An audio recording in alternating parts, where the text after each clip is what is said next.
Good morning and welcome to Waking Up with Don. This morning I have a fella here who I think you ladies will be particularly interested in meeting. I have Dr. Adil Saideli from the Plastic Surgery Institute and Spa here on the couch and Waking Up with Don. Good morning, doctor. Good morning, Don. Thank you so much for coming on the show. Of course, thanks for having me. Yeah, people have a lot of questions about plastic surgery. Sure. And what people see on TV and in the radio, well, you don't see anything on radio, but you hear about on the radio is these celebrities that overdo it, and you hear these plastic surgery horror stories.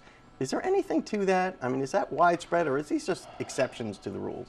Well, it's a trend slowly diminishing, and I would say it's both from the patient and the surgeon's fault, and anything that we do, it should be natural. You know, we want to make people look their best, more refreshed, but at the end, they have to look natural, no matter what you do, from face to breast to tummy. And I really blame my colleagues with that, because patients come to you, they want to look better. That's why they come to a plastic surgeon, board certified plastic surgeon. And when they get that kind of result, they think that that's the norm, and they look around in Hollywood or even some local areas here, and they think that that's the norm, and they accept that. Do you ever have anybody come in and say, hey, make me look like Angelina Jolie? You know, no. I get that question, but I never had one of those patients. Usually, I'm glad, I'm lucky, I guess. My patients are really well educated and realistic, and they study me and my website, my results before, and they really want specific requests. But I don't usually get anyone that they want to look like someone. Yeah, because that would be a red flag, wouldn't it, for you, if somebody said, hey, make me look like someone I'm not? Yeah, I mean, the request is they bring their pictures from when they were 20, 30, and they say, this is how I look at my cheek, and that's quite reasonable, and that's quite achievable. But usually people don't want to look like someone else. Actually, they don't want to even change their appearance. They just want to look their best. Refreshed. Or look well like they rested, used to look. They used to look, yeah. Now, what's your typical patient? Is it predominantly female, or are men doing this more often? Well, they are doing more often. As a matter of fact, right after here, I have a gentleman that I'm going to do a facelift in the office. Excuse me, a disclaimer, it's not me.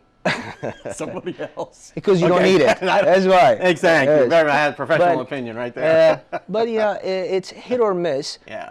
Compared to females, yes, it's much less. But compared to 2-3 years ago, the men much more common right now as well, as in my practice as well. Are there people that you won't do a procedure to? Are there people who are just bad candidates? Of course. If they are not healthy with their heart, lung, there are any medical issues going on, I won't even touch them. Doesn't matter what it is. So, and if the age is not the limit, if they are healthy, I was just telling you earlier, one of my recent patients that I did a facelift was 73. Wow. She's healthy, no problems, no medications, and she looks great. Why not? So age is not a barrier then? Age is not, but the health medical condition is a barrier. That's interesting, because you see people like Joan Rivers, who's probably about, she's about 200-300 years old now. I didn't do anything on her. FYI. But she's tight as a drum. Yes. You know, she's going back a lot. You know, you wanna age as well. So that's good. You can look good at any age. And when the patients come, I don't promise them that you're going to look 20, 30 years younger, really tight. I just tell them that I can make you look well-rested, more refreshed, and you're going to enjoy looking at yourself in the mirror in the mornings. You're going to use less makeup. So a combination. But I never say if someone comes 73, I'm not going to make her, I can't make her look 50. That's just unreasonable. Right. Well, you know, I do want to talk about, and we have to run off to a break. Sure. But on the other side of this break, let's talk about what people would experience if they walked into your office for a consultation and how all that would go. Sure. We've got to run off to a break and run off to your local weather, brought to you by the good people at the West Pittman Law Firm. I can't talk today. WestPittmanLawFirm.com. WestPittmanLawFirm.com. Thanks for the weather. We'll be right back. Welcome back to Waking Up with Don. I am here with plastic surgeon, man of medicine and man of science, Dr. Adil Saideli. Doc, again, thank you so much for coming on the show. What would someone experience if they walk through the door of your office? I mean, you would have to make an appointment first, I'm sure. Sure.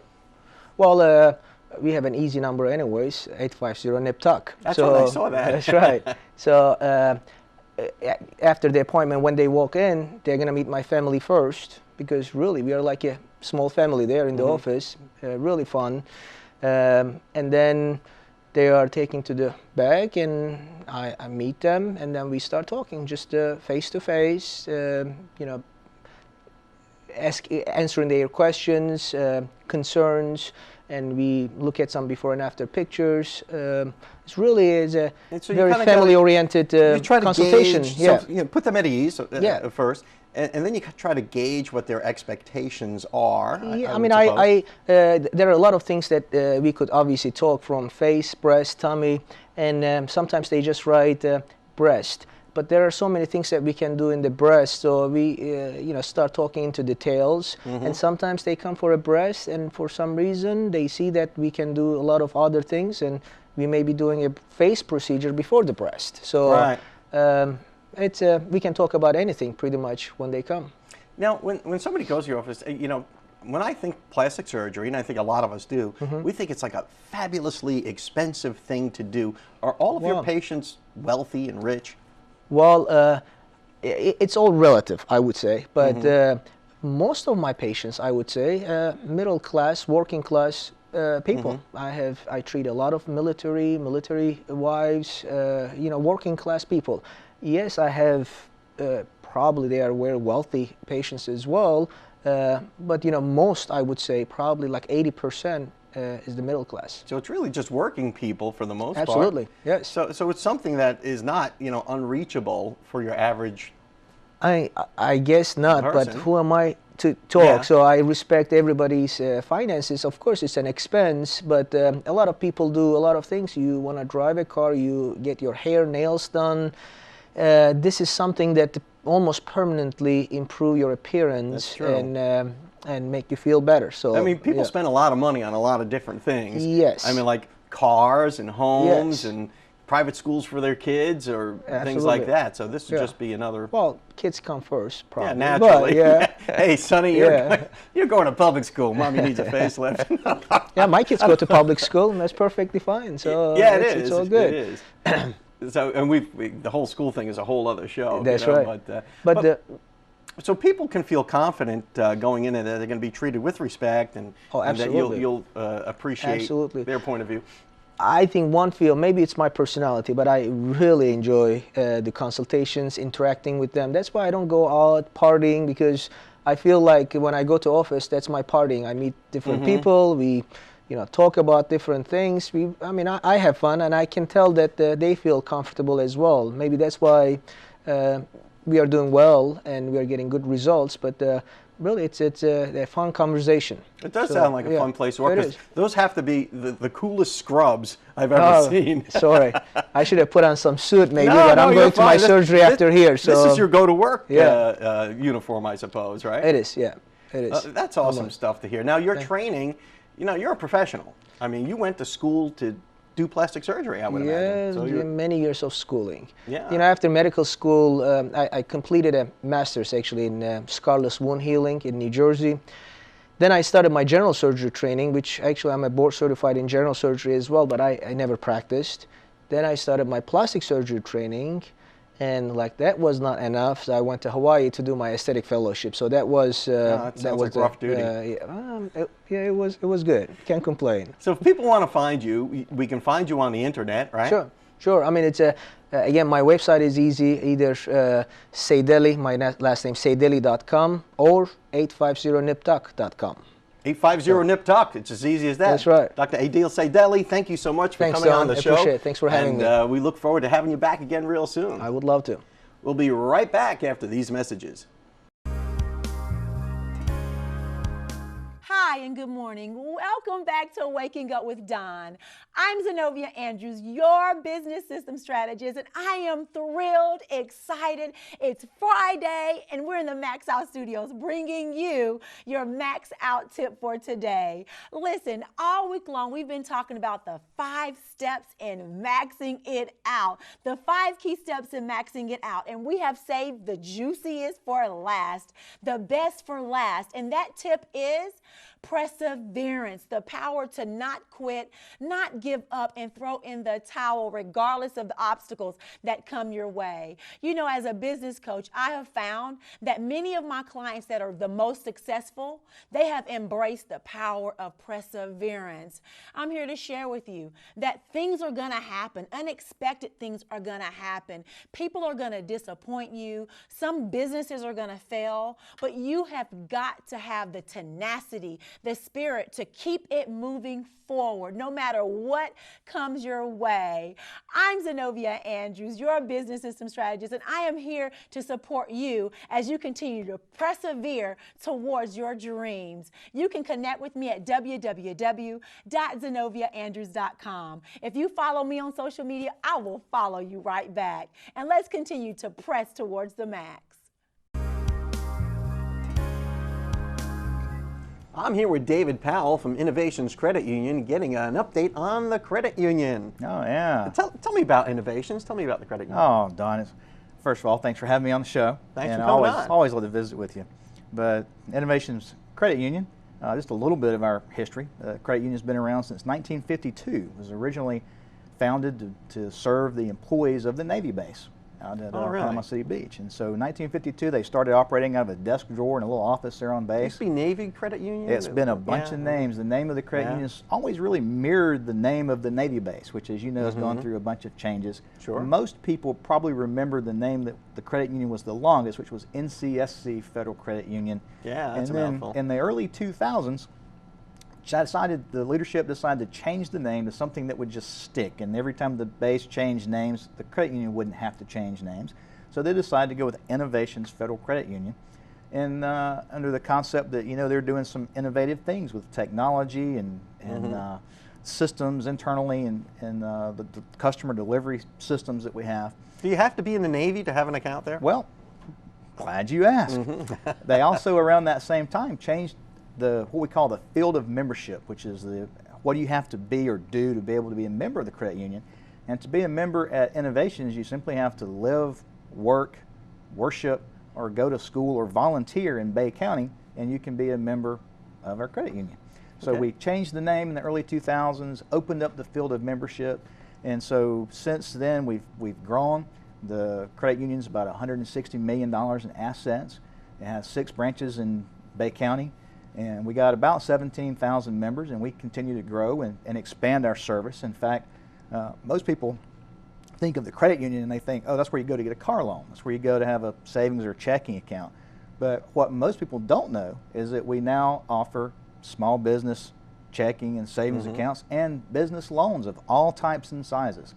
And so we're starting to spread the word that we have these products. And free business checking, Don, it doesn't get much better than that. And our free business checking account comes with free internet banking. So a small business owner could open a checking account with us, pay the bills online, order supplies online with a free debit card that we give them. Excuse me. And so, you know, that's really our focus going forward, is to continue to offer new and better products and services for our members. That's a great deal, because most places will charge you a fee just for the right of having a business account there. That's true. $10 a month or whatever it is. Whatever it is, Innovations, most people do. It's free. Yeah, yeah. So we're doing that, and also, you know, as I mentioned, most people think of, let's get a car loan at the credit union.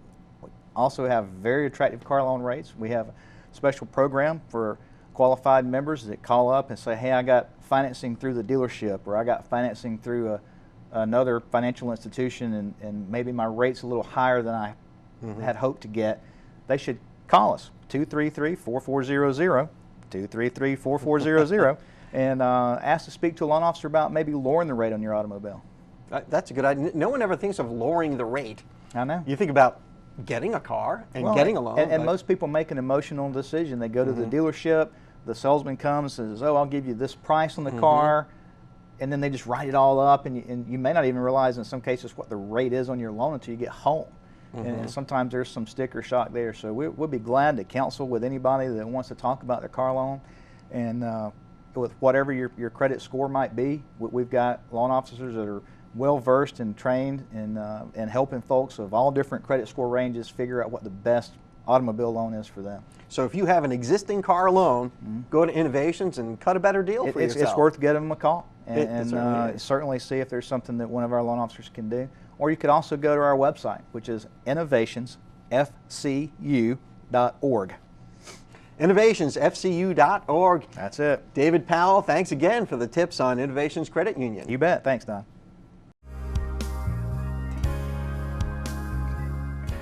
Welcome back. I'm here with Gabrielle McCatherine and the musical stylings of Gabrielle. What are you going to play, Gabrielle? I am going to play an original song of mine that is called Honey Slow Down. If I can speak the words. Honey, slow down. Well, as long as you can sing the words, that's all we care about right now. But take it away. Let's hear what you got.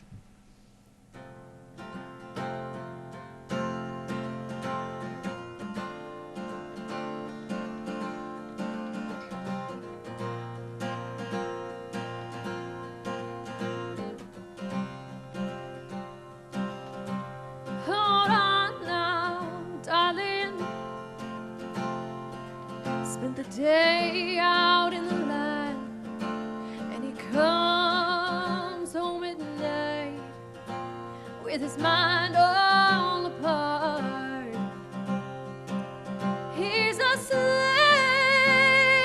man, he's got no time for loving, but he gives me all he can. Well, I guess that's something.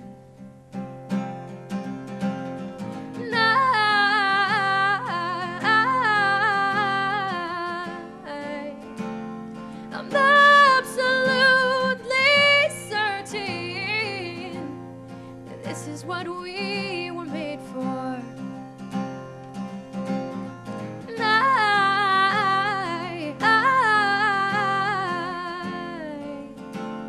I know, my darling, that I was made for loving you.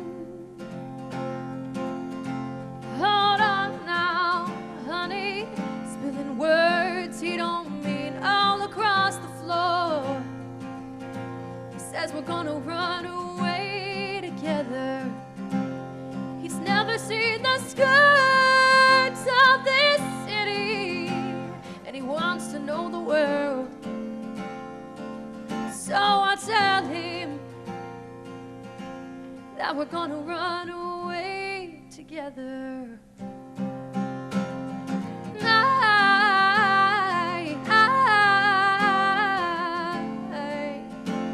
I'm absolutely certain this is what we were made for.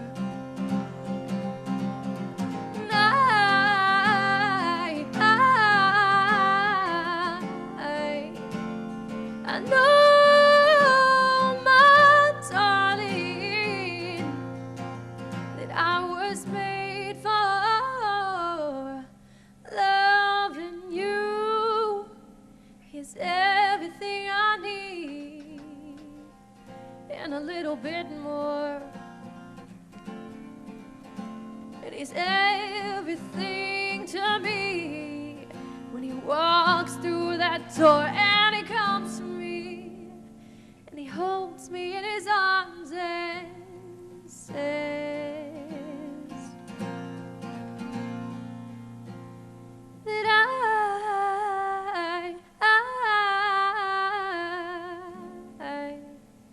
I'm absolutely certain that I was made for you.